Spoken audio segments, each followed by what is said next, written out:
Good morning students, how are you? I hope you all are safe at home. Today we are going to discuss cell, the unit of life of part 3 of 11th standard. In this session we are going to discuss about mitochondria, plastids, ribosomes, cytoskeleton, cilia and flagella, centrosome and centriole. So let us start the session. First we will study about mitochondria. The mitochondria are visible under a light microscope. However, their detailed structures can only be seen with the help of electron microscope. The mitochondria were first seen in 1880 by Kolliker, who isolated them from insect muscle cells. They were named mitochondria by Benda in 1898. Mitochondria are small bodies that occur in large number. It have diameter of 0.2 to 1 micrometer, an average 0.5 micrometer, and in length 1 to 4.1 micrometer, an average 0.5 micrometer. Each mitochondrion consists of an outer and inner membrane. Both the membranes resembles the cell membrane in structure but slightly thinner than the cell membrane. Inner membrane of mitochondria folded inwards to form cristae, and it consists of 80% protein and 20% lipids. The inner membrane is semi-permeable and regulates the passage of materials into and out of the mitochondrion. It is rich in enzymes. The cristae lie in a ground structure called as matrix. Cristae increases the inner surface area of mitochondria to hold variety of enzymes. The outer membrane of mitochondria is smooth and consists of 50% protein and 50% lipids. It contains few enzymes. Mitochondria have their own DNA and ribosomes, and mitochondria divides by fission. In the given figure, you may observe the three-dimensional structure of mitochondria showing outer and inner membrane with cristae. Now let us discuss about the functions of mitochondria. Mitochondria are the main seat of cell respiration. So they bring about stepwise oxidation of glucose with the help of certain enzymes to release energy in the form of ATP. Due to this, mitochondria is called as powerhouse of the cell or storage batteries or ATP mills of the cell.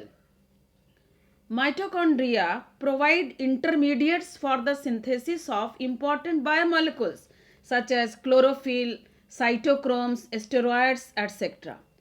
Some amino acids are also formed in mitochondria. Mitochondria regulate the calcium ion concentration in the cell by storing and releasing calcium ion as needed and required. Matrix of mitochondria contains enzymes for synthesis of fatty acid. Now it is about plastids. Plastids are also visible under light microscope, but detailed structure can be seen by electron microscope only. The term plastid was introduced by E. Hoeckel in 1866. The plastids are cytoplasmic organelles found in plant cells and in certain protists. On the basis of pigments, plastid can be classified into chloroplast, chromoplast and leucoplast. Here it is the characteristic features of all the three plastids. In chloroplast, the pigment present is chlorophyll and carotenoids and is green in color. In chromoplast, carotene and xanthophyll is present and the color is yellow, orange or red. Leucoplast is colorless and it is of three types. And the main function of leucoplast is to store different food substance. In a myeloplast, it stores carbohydrate in the form of a starch. In elioplast, it stores oil and fats. And in eleuroplast, it stores protein. Now, let us discuss in detail about chloroplast. The chloroplast are the most common type of plastids and is found in the mesophyll cells of the leaves. The chloroplasts vary in form, size and number but have a uniform structure. It is lens-shaped, oval, spherical, discoid or even ribbon-like organelle. 5 to 10 millimeter in length and 2.4 millimeter in width. Number of chloroplast varies from 1 to 20 to 40. Chloroplast is also double membrane bound organelle, that is outer and inner membrane. Chloroplast shows two distinct regions. And what are the two distinct regions? They are grana and a stoma. In a stoma, a number of organized flattened membranous sacs called thylakoids are present. Thylakoids are arranged in stacks like the piles of coins called grana. Thylakoids of different grana are connected by stoma lamellae. Chloroplasts also have their own DNA and ribosomes like mitochondria. In the given figure, you may observe the different types of plastid, that is leucoplast, chloroplast and chromoplast. Here it is the figure of chloroplast. You may observe here outer and inner membrane of chloroplast and you see how thylakoids of different grana are connected by a stoma lamellae. Now we will discuss about functions of chloroplast.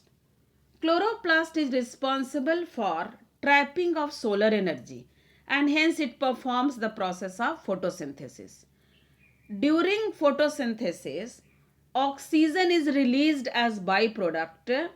So, chloroplasts provide oxygen. It also stores starch grains temporarily. Chloroplast helps in fixing carbon dioxide.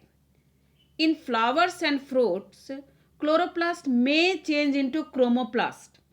It produces amino acids and fatty acids. It provides food as well as chemical energy. Next is about ribosomes. First of all, ribosome is observed by George Palade in the year 1953. He observed it as granular structure composed of RNA and protein. Ribosome is not surrounded by any membrane. Ribosome is made up of two subunits, smaller subunits and larger subunits. Eukaryotic ribosomes are 80S, where prokaryotic ribosomes are 70S. Here S is the Svedberg units stand for sedimentation coefficient. Ribosomes are cell's protein factory. Here you may observe the larger and smaller units of ribosomes. In the given figure, you may see free ribosomes as well as ribosomes which are associated with the rough endoplasmic reticulum. Now, let us discuss about the functions of ribosome. Ribosomes helps in decoding the message and formation of peptide bond. So, helps in protein synthesis. Thus, it acts as a micro machine for protein synthesis. Now it is about cytoskeleton. Cytoskeleton are the filamentous proteinaceous structures present in the cytoplasm of the cell. It provides mechanical support, motility and maintenance of the cell. You may here observe the structure of cytoskeleton. Now it is about cilia and flagella. In case of eukaryotes, the cilia and flagella are fine vibratile cytoplasmic processes which are present on certain cell. Both cilia and flagella originate from centriole-like structure called as basal bodies. Both are similar in chemical composition, have basically identical ultrastructure and serves the same function of locomotion, though they have certain differences. Let us see the differences and comparison between cilia and flagella. Cilia and flagella both are covered with plasma membrane. There is presence of 9+2 array in both. In cilia, they are present all over the entire cell or entire exposed surface of the cell, but in flagella, it is often present at the end of the cell. Cilia are smaller in size and helps in movement of cell and surrounding fluid, whereas flagella are longer than cilia and helps in cell movement. Cilia are more in number, whereas flagella are less in number, but both originated from the basal body. In the given figure, you may observe the transverse section of cilium and flagellum. Now the last topic of today's session is about centrosome and centriole. Centrosome is an organelle which usually contains two cylindrical structures called centrioles. So centriole commonly occurs in pair. These centriole form the basal body of cilia and flagella as well as spindle fibers that give rise to spindle apparatus during cell division in animal cell. Both the centrioles in a centrosome lie perpendicular to each other and it looks like cartwheel. Centrioles are made up of 9 evenly spaced peripheral fibrils made up of tubular protein, and each peripheral fibril is a triplet and adjacent triplet are also linked. The central part of the proximal region of the centriole is also proteinaceous and are called as hub.